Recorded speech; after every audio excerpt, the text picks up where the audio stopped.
ನಾನು ಉಪೇಂದ್ರ ಅವರು ರಾಜನ್ ಸಿಂಗ್ ಬಾಬು ಅವ್ರನ್ನ ಭೇಟಿ ಮಾಡ್ತೀವಿ. ಇಬ್ಬರು ಜೊತೆಯಲ್ಲಿ ಭೇಟಿ ಮಾಡಿ ನಮ್ಮ ರಕ್ತ ಕಣ್ಣೀರು ಸಿನಿಮಾ ನೀವು ಮಾಡಿ ಅಂತ ಮಾಡ್ತೇನೆ ಅಂತ ಒಪ್ಕೊಂಡಿದ್ದು ಆಯ್ತು. ಅದಾದ ನಂತರ ಕೆಲವು ಕಾರಣಾಂತರಗಳಿಂದ ಅವರು ಒತ್ತಡದಲ್ಲಿ ಸಿನಿಮಾ ಮಾಡೋದಕ್ಕೆ ಕಷ್ಟ ಆಯಿತು ಅವ್ರ ಜೊತೆ. ಆಗ ಅವರಿಗೆ ನಾನು ರೆಕಮೆಂಡೇಶನ್ ಮಾತಾಡಿದ್ದೆ. ಇವತ್ತು ಸತ್ಯ ಹೇಳ್ತಾ ಇದ್ದೀನಿ. ಏರ್ಪೋರ್ಟ್ ರಸ್ತೆನಲ್ಲಿ 1 ಎಕರೆ 6 ಲಕ್ಷ, 2 ಎಕರೆ ಜಾಗ ಇದೆ. ರೆಕಮೆಂಡೇಶನ್ ತಗೋಬೇಡಿ, ಈ ಲ್ಯಾಂಡ್ ತಗೊಳ್ಳಿ, ಸಿನಿಮಾ ಮಾಡ್ಕೊಳ್ಳಿ ಅಂತ ಕೇಳಿದ್ದು ಬಾಬು ಅವ್ರು ಮಾಡ್ತಿದಾರಲ್ವ ನನಗೆ ಗೊತ್ತಿಲ್ಲ. ಆವತ್ತು ಅವ್ರು ಒಪ್ಕೊಂಡಿದ್ದಿದ್ರೆ ಸಿನಿಮಾ ಮಾಡಲಿ ಬಿಡಲಿ.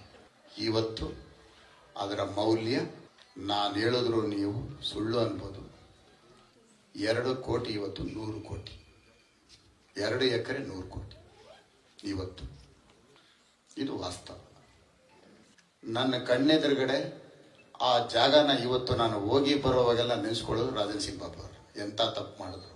ಯಾಕೆ ಈ ಮಾತು ಹೇಳ್ತೇನೆ ಅಂದ್ರೆ, ಹಣದ ಹಿಂದೆ ಹೋಗದೆ ನನ್ನ ಜೀವನ, ನನ್ನ ಕುಟುಂಬ, ನನ್ನ ತಂದೆ